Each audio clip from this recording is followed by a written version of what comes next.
আর আমি বারবার একটা কথা বলি যে এই দুনিয়াতে আল্লাহ ছাড়া আমাদের আপন বলে কেউ নাই। আপনি যাকেই আপন মনে করেন না কেন, আমাদের সম্পর্ক আছে বাবার সাথে, মায়ের সাথে, স্ত্রী সন্তানদের সবার সাথে, আমাদের হক আছে, অধিকার আছে, সব ঠিক আছে। বিশ্বাস করেন আল্লাহ ছাড়া আপন বলে আপনার কেউ নাই। এই যে গার্লফ্রেন্ডকে আপন মনে হয়, এরা আপন না।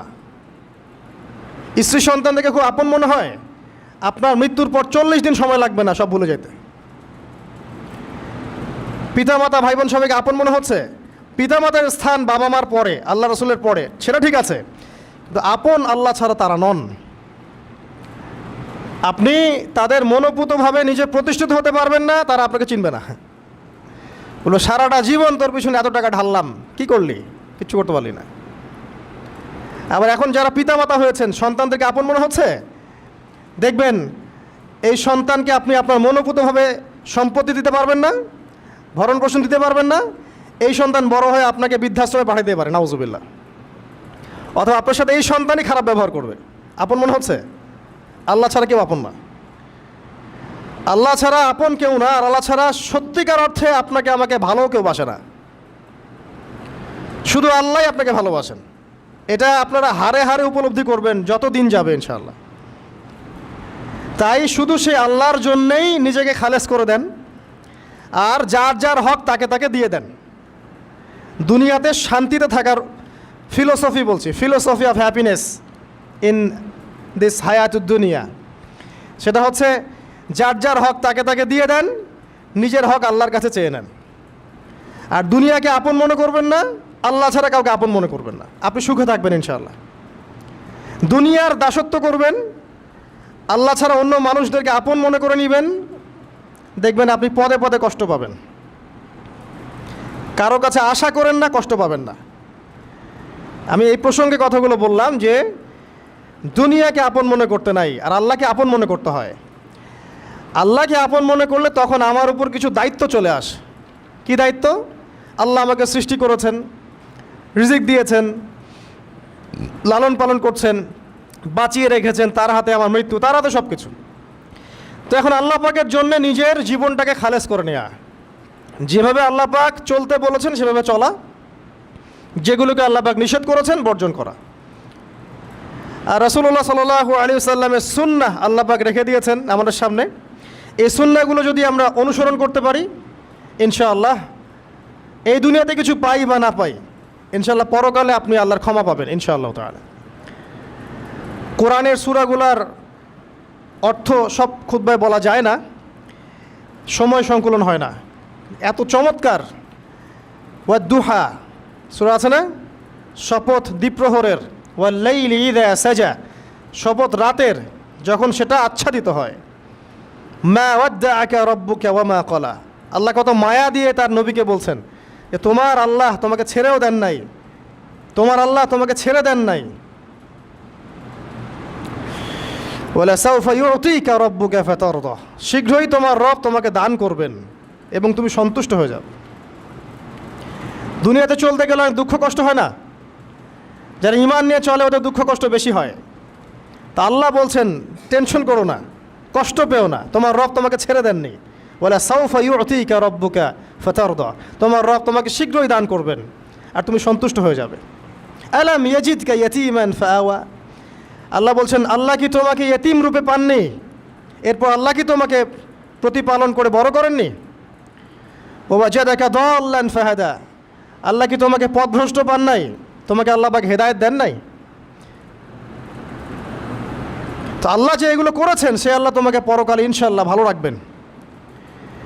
ফাআম্মাল ইয়াতীমা ফালা তাকহার, তো তুমি এতিমদের প্রতি কঠোর হয়েও না। ওয়াম্মাস সাইলা ফালা তানহার, কেউ চাইলে তার হাতকে খালি ফিরিও না, ধমক দিও না। ওয়াম্মা বিনিআমাতি রাব্বিকা ফাহাদ্দিস, তোমার রবের এই সমস্ত নিয়ামতগুলো তুমি মানুষের কাছে বর্ণনা করতে থাকো।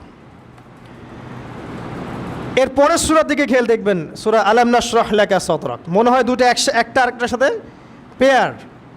আলাম নাশরাহ লাকা সাদরাক, আমি কি তোমার হৃদয়কে প্রশস্ত করে দেই নাই?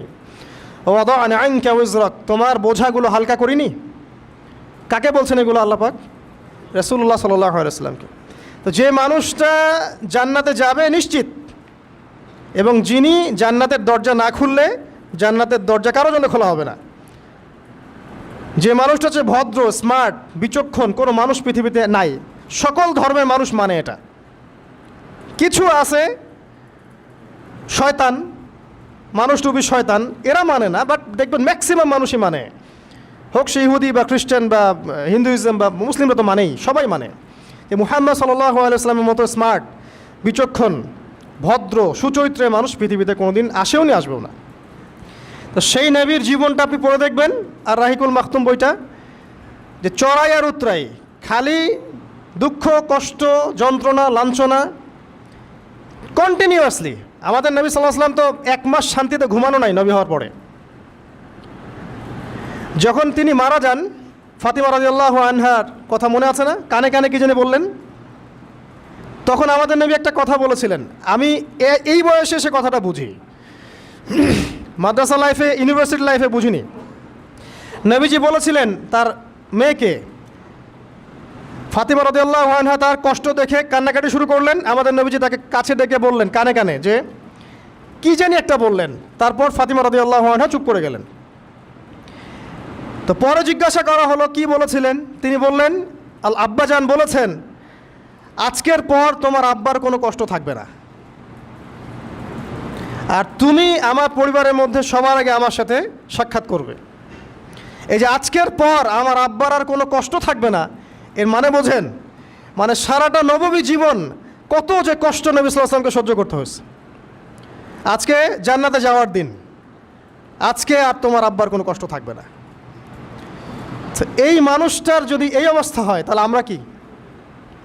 আল্লাহ পাক সেই মানুষটাকে এই সূরা দুটো শোনাচ্ছেন, আমি কি তোমাকে এতিম পাই নাই, তোমাকে পথভ্রষ্ট পাই নাই, হেদায়েত দেই নাই, ভরণ পোষণ করিনি, আমি আল্লাহ তোমাকে ছেড়ে দেই নাই, শীঘ্রই তোমাকে দান করব, হ্যাঁ, তোমার বোঝাকে আমি হালকা করিনি। ফাইন্না মাআল উসরি ইউসরা, ইন্না মাআল ইউসরি ইউসরা, কষ্টের সাথেই স্বস্তি আছে, নিশ্চয়ই কষ্টের সাথেই স্বস্তি আছে। ফাইদা ফারাগতা ফানসাব ওয়া ইলা রাব্বিকা ফারগাব, যখন তুমি অবসর পাবে তখন তোমার রবের দিকে একনিষ্ঠ হও। এটাই বলতে যাচ্ছি আমি আপনাদেরকে, যে আমাদের উচিত শুধু আল্লাহর দিকে একনিষ্ঠ হওয়া, দুনিয়াকে ভালো না বাসা, কিচ্ছু না দুনিয়াটা। আমার চেয়ে ভালো আপনারা এটা জানেন না, কিচ্ছু না দুনিয়াটা, মানে মুহূর্তে ডিজাস্টার হয়ে যেতে পারে। আর যাদেরকে নিয়ে এই দুনিয়া, আমাদের মা বাবা, ভাই বোন, আত্মীয় স্বজন, স্ত্রী সন্তান, এরা সবাই যে যার হক চাচ্ছে, তাদের হক দিয়ে দেন, আপনি খুব ভালো, দিতে পারবেন না, আপনি ভালো না। সারাটা জীবন করতে থাকেন, দেখবেন একদিন দিতে পারেন নাই, সে আপনাকে চিনবে না। নবী সাল্লাল্লাহু আলাইহি ওয়াসাল্লাম বলেননি এই কথাগুলো? জাহান্নামে যাওয়ার কারণ এগুলো উল্লেখ করেন নাই? কিসের আত্মীয় আর কিসের আপনজন আর কিসের অফিসের বস আর কিসের কি, সবাই সবার স্বার্থ নিয়ে পড়ে আছে। শুধু একজন সত্তা আপনার কাছে স্বার্থ চায় না, সে কে? আল্লাহ পাক। এটা যদি বুঝতে পারেন তাহলে দেখবেন মনটা আল্লাহর দিকে নরম হয়ে যাবে। আর মুসলিমদের এখন এই মানসিক আত্মশুদ্ধিটা বেশি দরকার। আমরা কেন যেন অস্থির জাতি হয়ে গেছি এখন, একটা মানসিকভাবে শান্তি নেই আমাদের মধ্যে। খেয়াল করে দেখবেন, সারা দিন দুশ্চিন্তা, দুর্ভাবনা, পেরেশানি। নামাজে আসি তাও মনে হয় যত তাড়াতাড়ি নামাজ শেষ করতে পারলে বাঁচি। 5 মিনিট 4 রাকাত নামাজ, আর ইমাম যদি ভুলে 10 মিনিট পড়ায় তো চাকরি নট। খতিব খুতবা দিবে 30 মিনিট ঘড়ি ধরে বলে দিবে, ভুলে যদি 10 মিনিট বেশি দিয়ে ফেলছে, আজকে আসছেন ভালো কথা, হাদিয়া নিয়ে যান, পরের দিন আর আসেন না। অস্থির। অস্থিরতার কারণ দুনিয়ামুখিতা, আল্লাহ থেকে দূরে থাকা। অস্থিরতার কারণ কোরআন থেকে দূরে থাকা।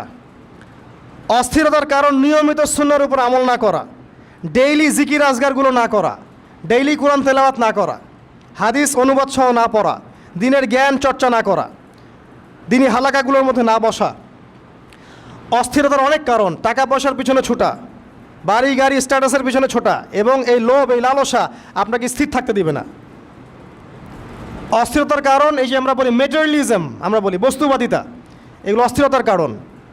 এগুলো কখনো আপনাকে স্বস্তি দিবে না, আপনি যত দৌড়াবেন দুনিয়ার পেছনে, দুনিয়া আপনার থেকে তত পালাতে থাকবে। আর আল্লাহ পাক বলেছেন, হে আদম সন্তান, আমার ইবাদতের জন্য সময় বের করো, আমি তোমাকে দুইটা জিনিস দিব। এক নাম্বার, তোমার হাতকে আমি সচ্ছলতা দিয়ে ভরে দিব, আর দুই নাম্বার, তোমার সমস্ত অভাব আমি দূর করে দিব। যে ব্যক্তি আল্লাহর জন্য সময় দেয়, আল্লাহর জন্য বাঁচে, আল্লাহর জন্য মরে, সব কাজ আল্লাহর সন্তুষ্টির জন্য করে, দেখবেন ও মনের মধ্যে শান্তি আছে।